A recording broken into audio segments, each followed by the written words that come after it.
What if refusing to feel safe is keeping you stuck? I'm Tuesday Rivera, host of this Rooted in Light podcast, and I welcome you to this solo episode where I dive deeply into something I've been working with recently, which is this idea that, and it might sound backwards, that we actually have to take a risk to feel safe in this world. And that if we do that, we might unlock our own transformation and actions that lead to transformation in the world. And I know that feels backward. How could we be talking about the risk to feel safe? But I think, and I'm going to get there in a minute, but I do really think that part of what keeps us where we are is that we kind of chronically feel unsafe. And so risking feeling safe, while it sounds backwards, I think it's a pretty powerful key to unlock some things. And so I'm going to just spend this podcast talking about it. I've got a webinar coming up. I've got articles written about it. But I just, some of us get our information through podcasts, so I thought I would also share it here. And what I want to say about this is I am sharing it as something that I am learning about, that I am leaning into, not as something that I have figured out, but it's just been coming up more and more in my own practice. And so I'm sharing it here. I'm writing about it. I'm thinking about it all the time. Where can I risk actually feeling more safe? And that, of course, gets to my position, my supposition, my sharing with you that I think that not feeling safe has become a default position. It has become so much the default position that not feeling safe has actually become part of our identity, part of our motivation, part of our way of walking through the world, this not feeling safe. So let me give you an example. I was working with a client the other day, and she said, kind of like, when this happens, when things settle down, when I kind of like get to this place, then I will, right? And there were kind of several things that needed to happen for her to be able to take this next step that she wants to take in her life. And, it's not that none of that wouldn't be great. But I did ask her, well, what if none of that happens? Or what if only 2 of the 5 things you're waiting for happen? But what if none of it actually happens, right? So if those 5 things don't happen, are you saying that you can't make change in your life, or that you won't make change in your life, or that you'll stay right where you are, right? You have this thing you want to do, and you're waiting till external circumstances line up to do it. But what if those external circumstances never line up? Then what, right? Many of us are waiting, right? We're just waiting to feel safe before we do something. Let me give you, it's a different example, but like I hope you can see yourself in that. I think most of us have had that experience in our life. Another I think probably universal example is scrolling through our phone or online, looking at the news. No one's going to deny we are in a dumpster fire, and that it seems to be getting worse by the moment, right?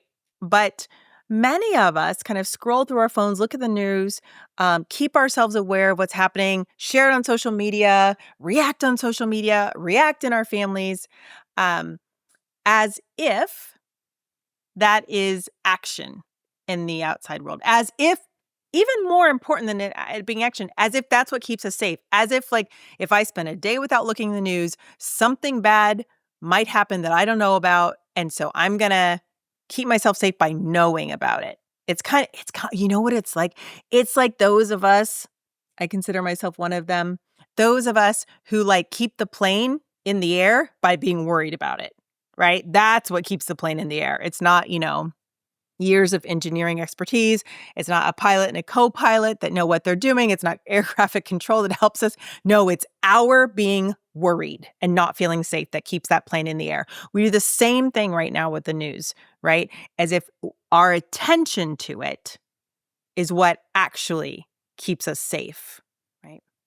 So we kind of, and people who don't watch the news as much or aren't as worried about things, sometimes we think of them as being not aware, naive, not caring, right? And so we kind of wear this badge of honor that we are aware, that we are aware. We know what's happening in the world. We are not naive, and we are alert to the danger we are in, right? And that becomes kind of like a way of knowing our goodness, a way of keeping ourselves safe, a way of signaling to other people that we're good people in the world and know what's going on. But I would suggest that this feeling of chronic unsafety actually, we might do it to keep ourselves feeling as safe as possible. It's actually a defense mechanism.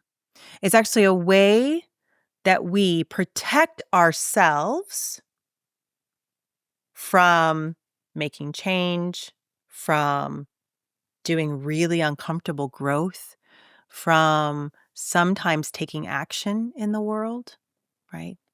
So we somehow think that the scrolling is taking action because now we know we're not safe and we can say that and know that and live unsafe. But what it actually keeps us from is our own aliveness. And our aliveness is what might make action more possible. It is what might make our actions, not our scrolling, our actions more tangible, more real. I want to be really clear that I am not talking here to people who are actively unsafe in the world right now. We have wars going on. We have in the United States right now, we have people being kidnapped off the streets. We have, sexual and domestic violence happening every moment in this world. I'm not as aware of the latest statistics, but I can tell you that there are people who are actively unsafe right now. This lesson is not for those folks, just to be clear. It is for those of us who are listening to a podcast, maybe while we're taking a walk or drinking coffee or at our desk, right?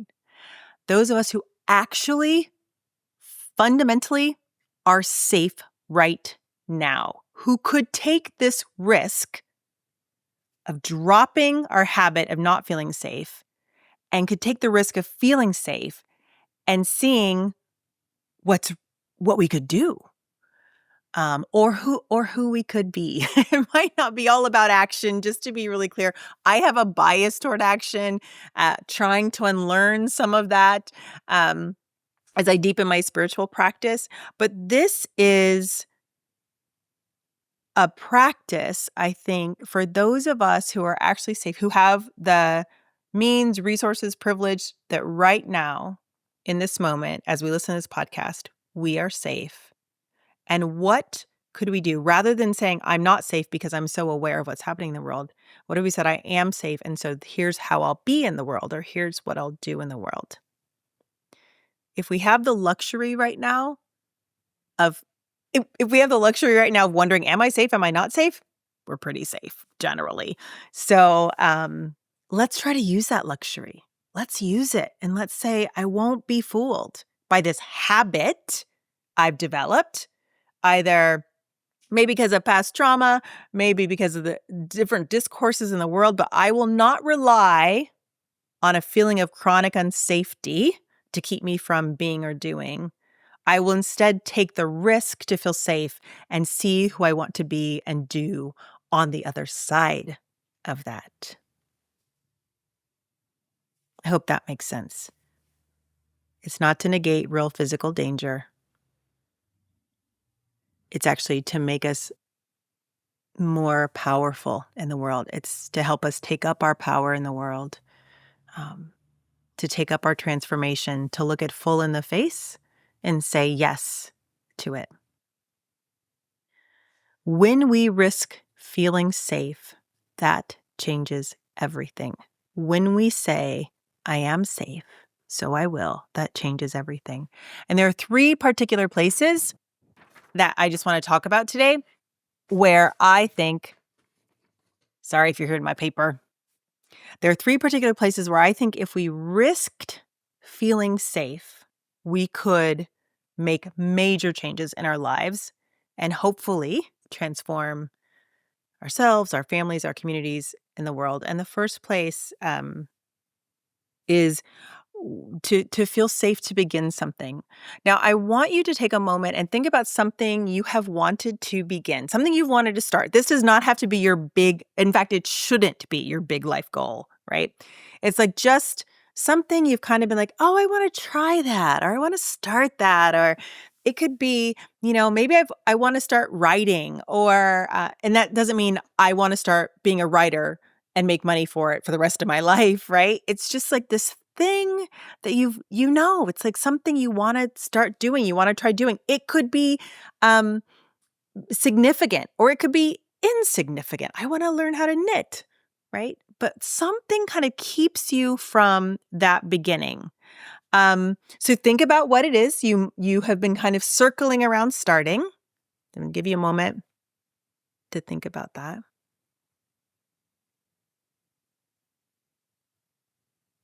And again, don't make this too big, right? Just something you've wanted to start.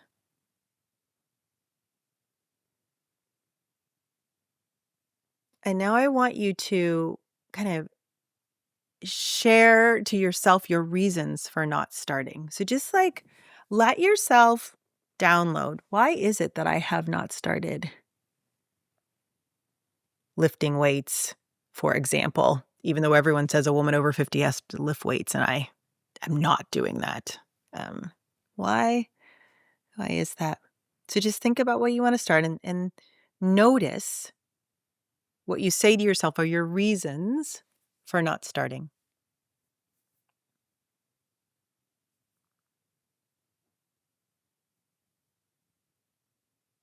Chances are, at least some of your reasons are about it not feeling safe. What will people think? How will it impact this?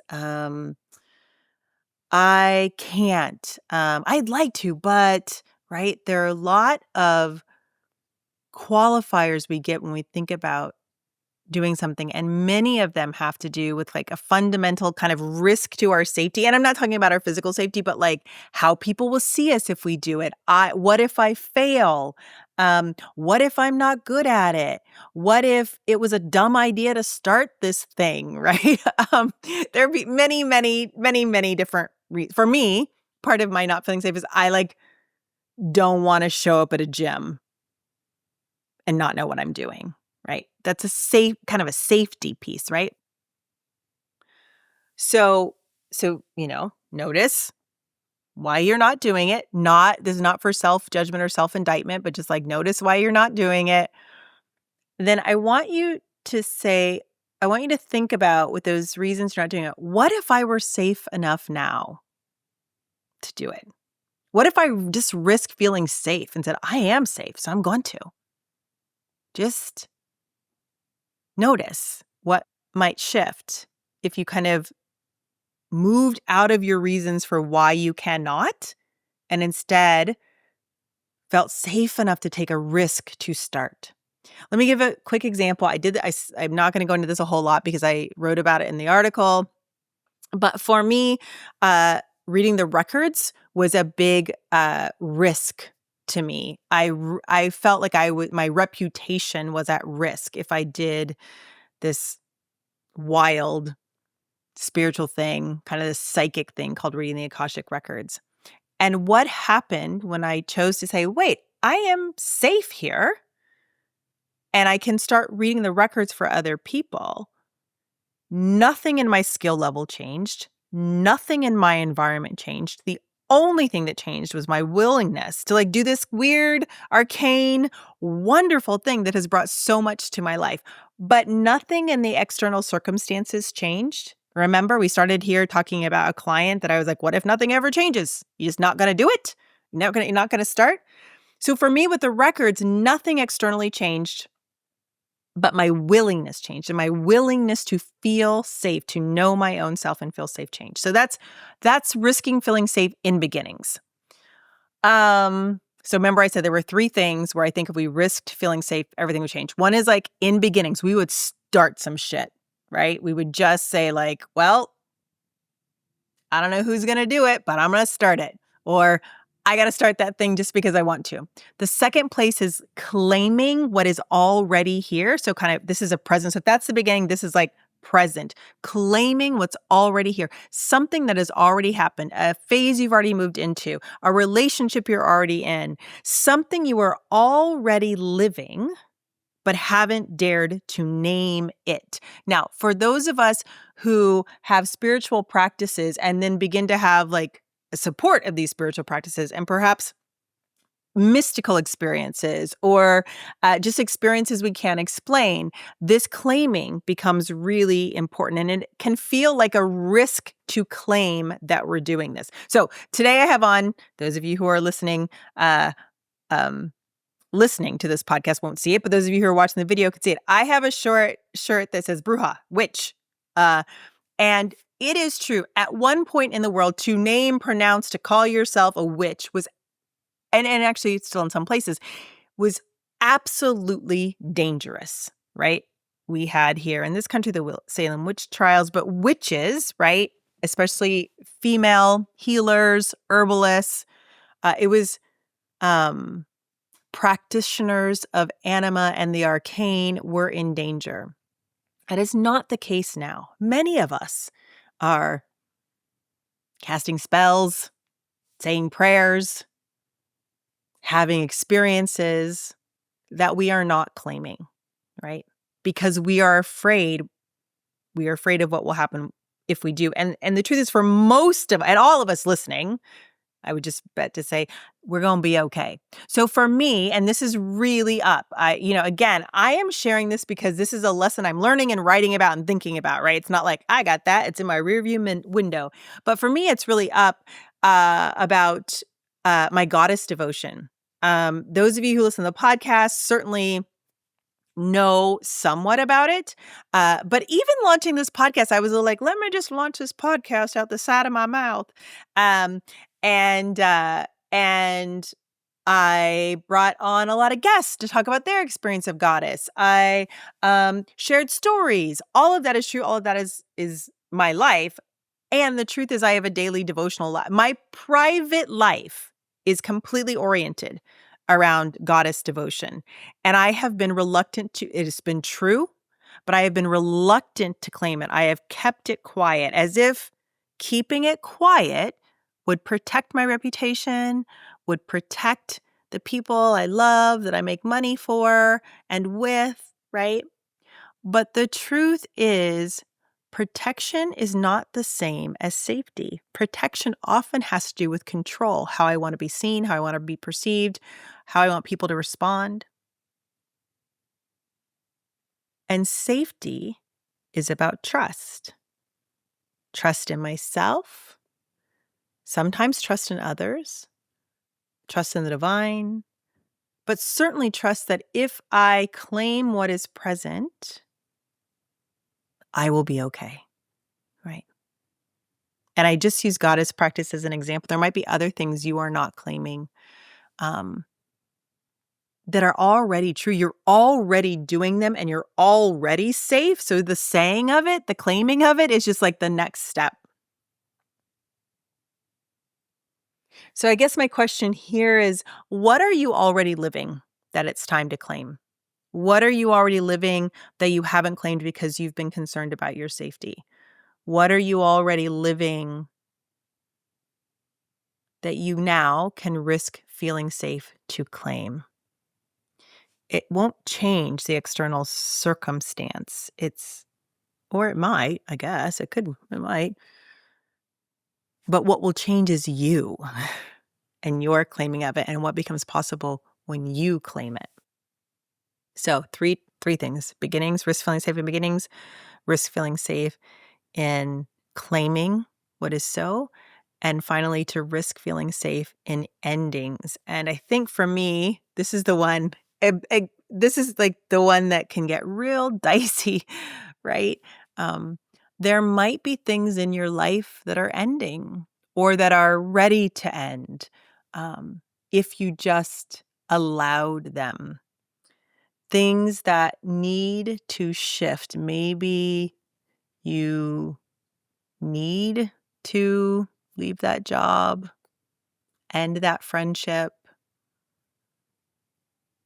stop doing that particular exercise, if that's been a big part of your identity, disappoint your mom, you know, stop doing for others what they can do for themselves. I mean, I could go on and on about the things that might be willing to shift. But what often keeps us from that, we'll say it's all of these reasons, right? These external reasons we are not safe to do this ending, or we're not safe to face this ending that wants to happen or needs to happen or is ripe to happen. But often those reasons are really tied up in who we understand ourselves to be. They're tied up in identity. So just like this, I talked at the beginning how this habit of feeling unsafe can become our identity. I'm down. I'm interested in justice. I am an ally. All the different language we might use to kind of prove that our feeling of lack of safety is who we are. Or I don't think I said that right. All these things that we do to prove our identity, like our lack of that, our identity is proved through not feeling safe. Here, our identity is proved by that thing not ending, right? We're a good wife, mom, daughter, brother, son, employee, all those things. But they might be ending. Let me give an example. Endings are, I guess when I say they might be ending, what I mean to say is endings are inevitable. I mean, obviously there's the spiritual teaching of impermanence. So we kind of all know that, and we all know that like theoretically, but like when it comes for our thing to end, no thank you. We would like it to keep going on forever. I am facing this right now. Also, I talk about this in the article with my daughter leaving home. So she's a senior this year. She decided to graduate a year early. Um, Even when I say that, there's a part of me, I just want to say, friends, that cringes because I think to myself, well, they're probably thinking, what does she want to get away from her mom? Is that why she's ending a year early? It kind of shows you how much my identity is tied up in I have a kid at home, right? And so that kid has decided to leave a year early. We're in the last year. Um, and so I realized as I was trying to support her in what for her is an ending, but certainly a beginning. And of course, it's like an Ouroboros, endings, beginnings, endings, beginnings, claimings, endings, beginnings, claimings, right? This is an Ouroboros that keeps the snake that eats its own tail. This is a constant cycle. But once I figured out that I was not just kind of like grieving or feeling sad about them, but actually resisting it, I realized that part of my identity is being a mom with a kid at home. And so when I risk feeling safe in that identity shift, oh, I'm not going to be a mother who has a child at home. I can have grief about it. I can have also, but like, actually, I'm safe without that identity. I'm safe without that identity. I have been able to turn toward her leaving in a whole different way. I'm able to kind of feel excited as we look at colleges, or feel less stress about helping her through that college application process because it's not my identity. I'm safe. I'm safe in this identity as a mother, which is changing, but as a mother without kids at home. And it can be not about my identity, but about her. And often that's what happens when we face endings. The risk to safety feels about our very identity. So we push it off versus attending to the transition at hand or the people in the transition at hand. None of that changed until I changed. When I was like, wait, I'm clinging on to safety here in this ending. I'm clinging on to an old identity, or at least an identity that's dying. And what's possible when I don't. So beginnings, claiming, endings. If we could risk feeling safe, if we could know ourselves to feel safe in all of those places, everything would change. And so I want to talk about this because I think it's like this is a spiritual practice. It's not a psychological practice. It's not like oh, if I just know that I'm safe, then I will be, right? This is not about like pulling yourself up by the bootstraps. You're fine. It's not about the power of positive thinking. It's not, it's certainly not about spiritual bypassing. I feel like since I settled into feeling safe with this shifting identity as a mom, with this dying identity of a mother with a child at home, as I let that identity die, as I know I'm safe as that part of my identity dies, I'm certainly more sad. I am, but I'm less irritated too. I'm less irritable. I'm kinder. I'm nicer. I'm able to just be with what is. So this isn't about spiritual bypassing or just like feeling positive or pulling ourselves up. It's a spiritual practice because it's turning towards our own internal sovereignty. To know that our safety is not dependent on our external circumstances. It's turning it back. And again, remember, I already said, I'm not talking about people who are being kidnapped off the streets right now or who are in trouble in their own homes or are in war-torn areas. I'm talking about the majority of this audience, right, who is like pretty safe right now. Can't say what will happen in 10 or 20 days, but right now we are. So we're turning ourselves inward toward our own sovereignty and toward a relationship with the divine, right? So it's not external circumstances, it's internal sovereignty and relationship with the sacred. That is where we find the fortitude to risk being safe out there because we have a deep relationship in here.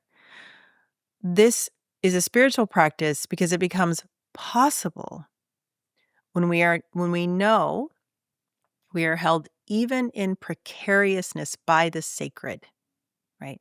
We're not demanding that the sacred change all of our external circumstances until we do what we're here to do or take action in the world or be who we want to be. We're not saying, okay, I have a relationship with the sacred. You make everything okay out there and then I'll be okay and I'll do that thing. It's like, I am in the care of myself and mystery, or myself and goddess. So, or myself and love, or myself and nature, whatever that sacredness is to you, it's saying out there cannot be controlled. Remember, protection is not the safety. Control is not trust. Protection equals control. Safety equals trust, but they're not, like protection and control are not the same, or protection and safety are not the same.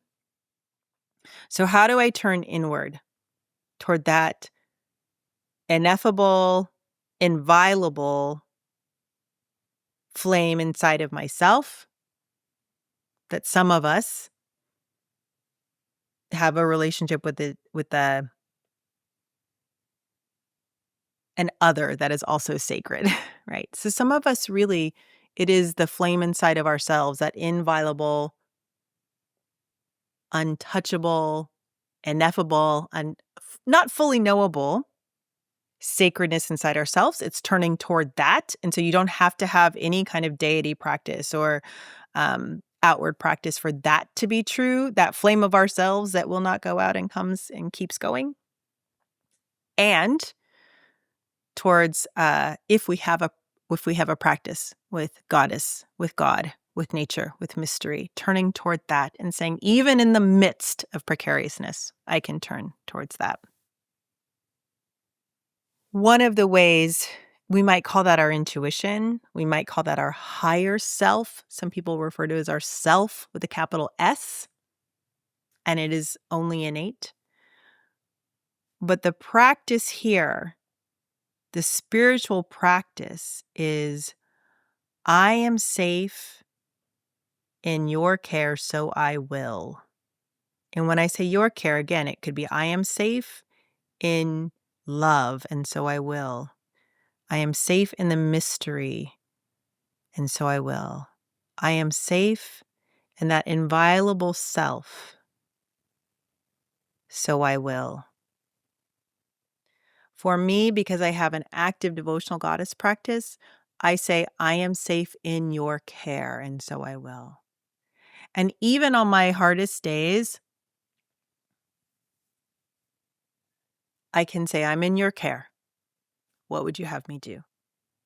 But you don't have to go there.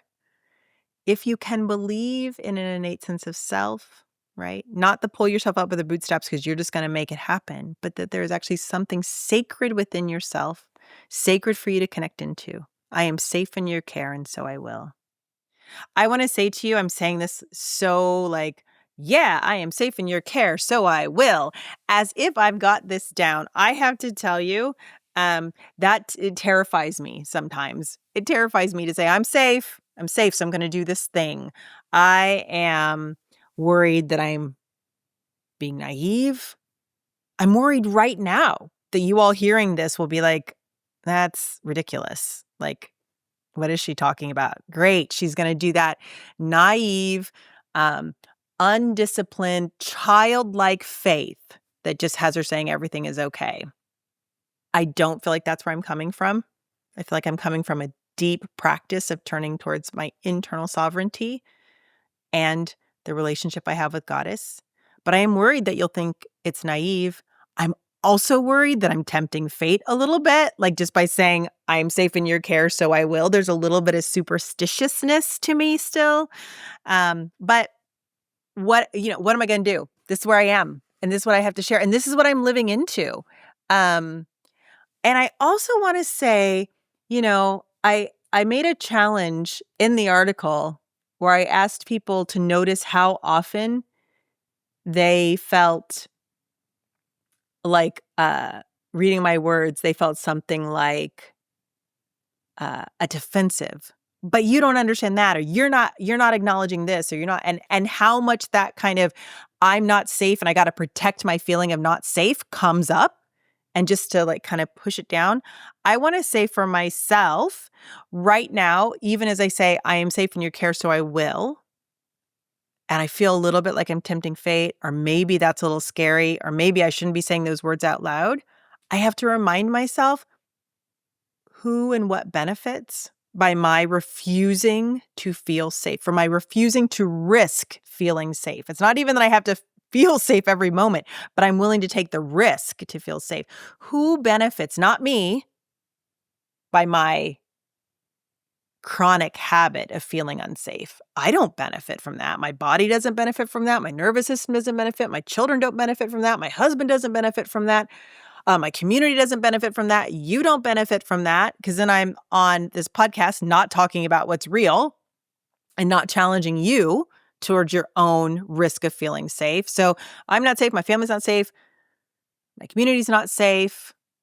So not the people I serve. And I just got to go with, so if I just kind of keep going up, that means actually I'm not making the world any safer by clinging to this habit of chronic unsafety. I, who want the world to be safer, people, am not making the world safer by not taking the risk to feel safe. I know that's very meta, but I think it's worth us looking at the systems and the messages we get to not feel safe and who that actually works for.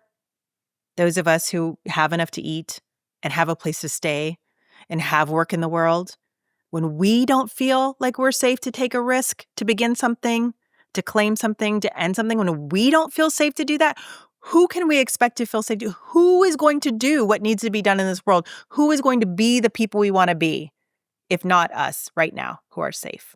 And so when I get trembly, I have to turn towards that. Who benefits when I refuse to risk feeling safe? So I want you to try this experiment, right? If you're convinced, I want to risk feeling safe. If you're convinced, but don't know where to start, I want you to start this experiment. I want to just we're just going to run through it right now. I want you to notice where you're waiting for something. A place you might be able to identify this is like if in your mind you say, when I feel safe, I will, or if I felt safe, I would. If I felt safe, I would leave this job. When I feel safe, I will um, end this friendship. I'm just trying to come up with things from the top of my head. If I felt safe, I would write this article. If I felt safe, I would run for office. When I feel safe, or when the kids are gone, then I'll be safe. All these things. When I feel safe, I will um, do this thing. I'm just going to be quiet for a moment. I want you to finish the sentence. When I feel safe, I will, or if I was safe, I would. I just want you to come up with one or two things.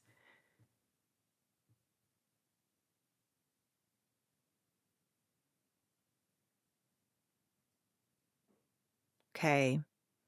If you've got them, notice where you're waiting. You've got a couple examples. Now I want you to try this. What you're waiting on, just like switch the language. Say, I am safe, so I will. So think of your examples. I'm just going to use quitting a job.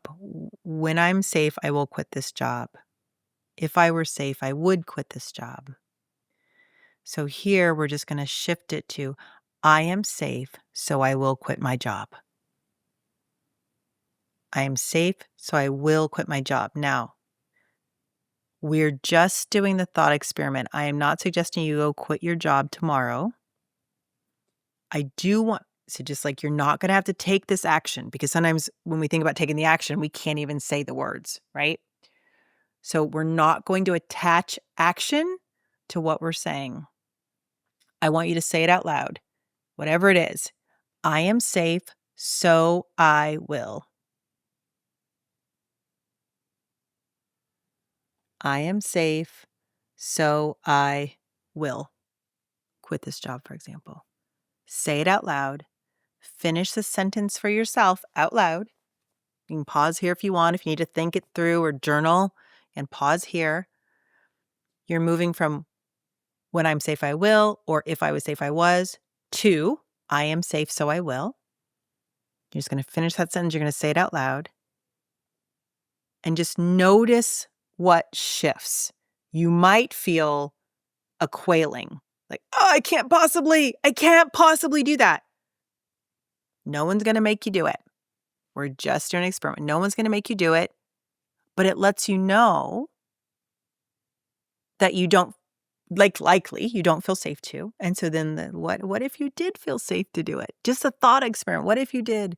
What would shift, even if you're not going to do it? And I'm not pushing you to rash action. What would shift if you felt safe?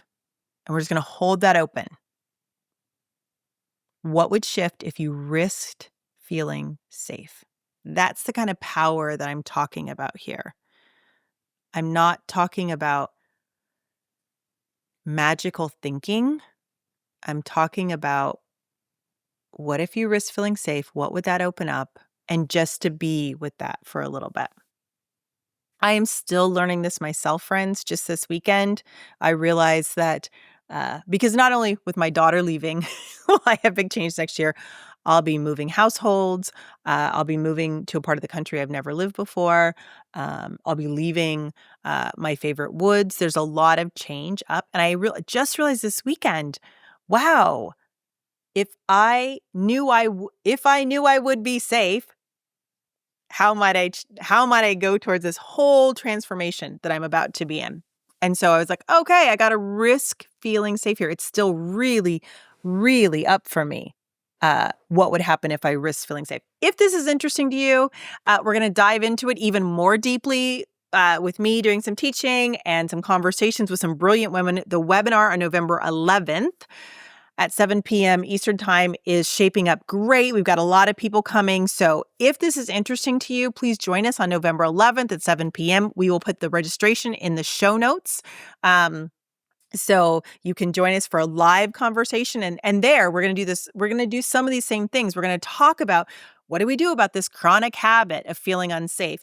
How do we look toward beginnings, claimings, and endings with a feeling with a risk to feel safe. So we're going to go dive deep into it with myself and other folks. If you're interested in that, please join us on November 8th. It's free. November 11th at 7 p.m. It's free. Would love to see you there. All you have to do is register. We'll send you the link.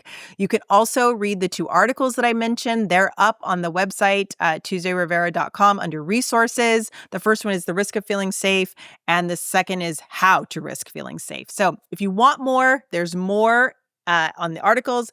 There's more in the webinar. Would love to see you there. It would be great to be in this particular learning I'm doing with you. I welcome you to it. Even if you don't join the webinar or read the articles, I hope this has been useful for you. Please pass this along if it's been useful for you. I love it when people tell me they're listening to the podcast. I love it when people I don't know are hearing the podcast. So please pass it on to a friend, maybe someone who's ready to risk feeling safe. Pass on this particular episode, share the articles, invite them to the webinar. I'd love to grow our community. It has been wonderful to be with you. Thank you for coming to the Rooted in Light podcast. I will be back in just a few weeks with more. And don't forget, you can drop me a line at hello@rootedinlight if you want to talk more or connect with me specifically or are interested in coaching or some of the other services I offer. I am happy to be available. Thanks so much, friends. Take good care.